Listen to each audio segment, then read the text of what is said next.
Tonight we drink, tonight we drown ourselves in ale, but before that...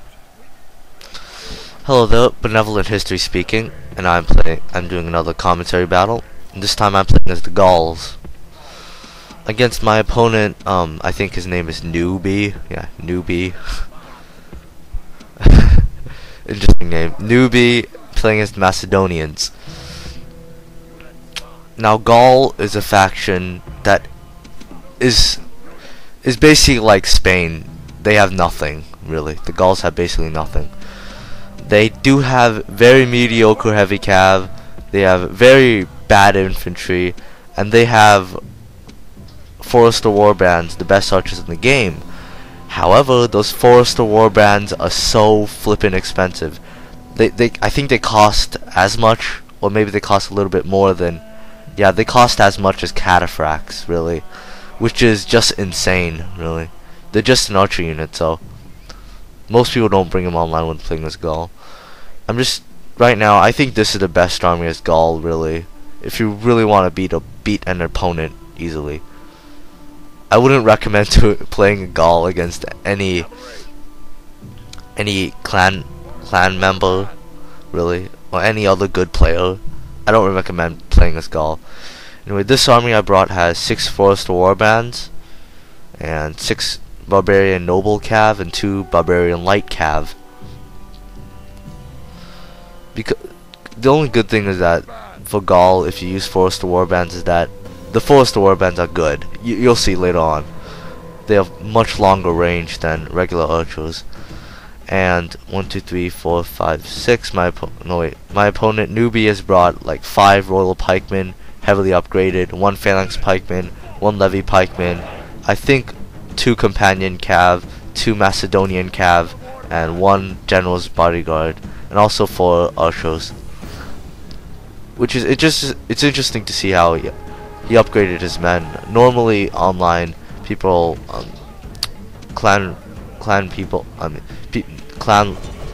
people who are not in clans don't usually upgrade their men. It's a common mistake online. Well, I'm glad at least he upgraded his men. It'll be a more difficult fight. You can see here that I attack with my Forester warbands. I outrange his normal archers. So I just send my barbarian cav. I think I'll put my barbarian cav on loose formation when his archers begin firing. All I really have to do at this point is just make sure his archers don't come into range of mine. So I put my barbarian cav in loose formation, and then I move them back and forth so they don't get hit by as many missiles as the archers do send out. Just moving back and forth, yes. Just playing around with his phalanx, saying hi to them. Now, even if my foresters are the best archers in the game, they'll still die against any infantry, really, which really sucks. I mean, I think they cost more than royal pikemen. A one-on-one fight, royal pikemen would just totally destroy the Forester warband in a melee engagement. You see, I move my barbarian cav on the flanks to try and attack his archers. He responds well by scaring my light cav away, which he does pretty well. You can see here that I'm collapsing all of my Forester warbands. I'm retreating all of them so that they don't get killed by his archers. See here that my Forester warbands on my right flank are going to die if his Macedonian cav reach them. So he sacrificed my barbarian light cav to buy my Forester warbands enough time to retreat. Although this was a questionable decision because Forester warbands have very good stats. I mean, they could fight cavalry. You don't really need to protect them against light cav at all, because if you hold the secondary attack, the alt key, and right click the enemy opponent cavalry, the Forester warbands will draw out the spears. So his cav lasts a ridiculously long time, but still I destroy them. And now he's retreating his companion cav. He probably should have just kept on trying to rush. He probably should have just rushed my archers at the beginning of the battle. Look, if you look at his companion cav, you'll see that they do a lot of damage. My forced warbands do a ton of damage on them. So like that's one good thing about forced warbands, I guess. They do a lot of damage. And you can see here that he charges his cavalry against my forced warbands. Yet I just engage alt attack with 2 and flame arrow the rest, and you can see the results. Just plain massacre on his cav. They just all rout. Really, that's how tough forced warbands are. They could take in charge from heavy cav, yet they could still come out on top. Although still, I don't think the fact that they're so expensive, I don't think that's worth it though. Oh well.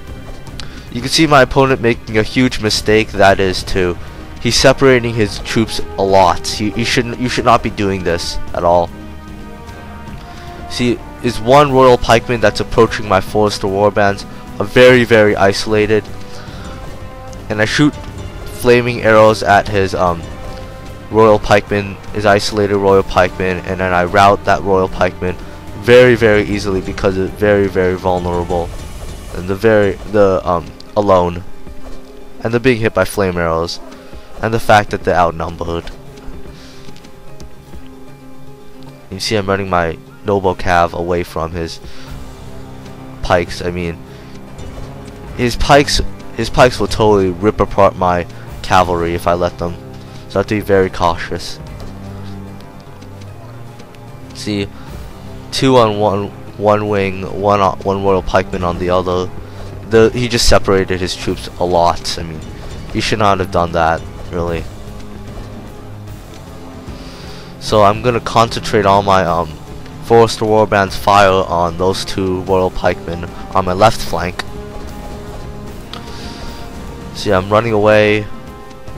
My forced warband. You see, he's targeting that forced warband, so I made sure that forced warband runs away basically.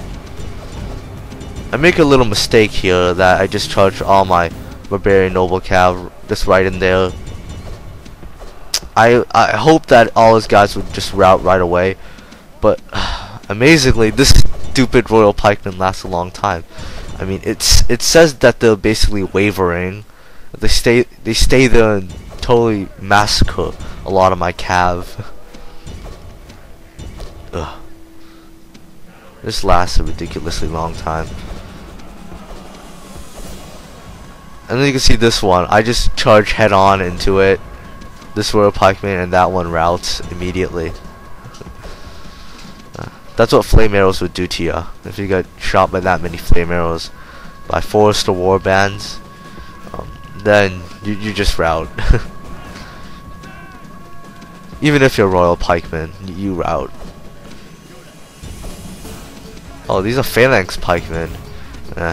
They're just basically phalanx pikemen, not that good. They rout very easily, and I just charge him head on, and that one routs. Levy pikemen, even worse. I mean,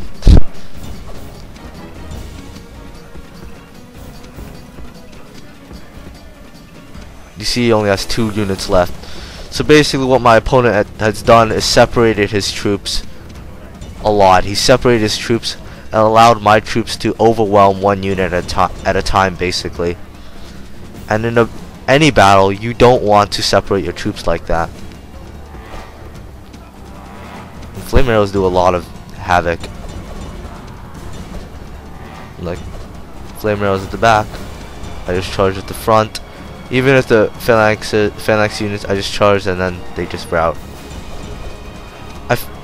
The mistake that my opponent made in charging his phalanx units, really, he probably should have put his guys into phalanx and then did an attack on my dudes. That would have been better for him, because if he just attacks if he attacks my troops while his are not in phalanx mode, they just draw out the swords, and in a battle, really, you don't really want your phalanx units to fight using the swords. Well, my opponent said good game, I said good game, and it says I crushed the enemy. Is a stunning victory. Apparently I got a heroic victory. Normally you don't really see this happen, a minor faction getting a heroic victory on a major, but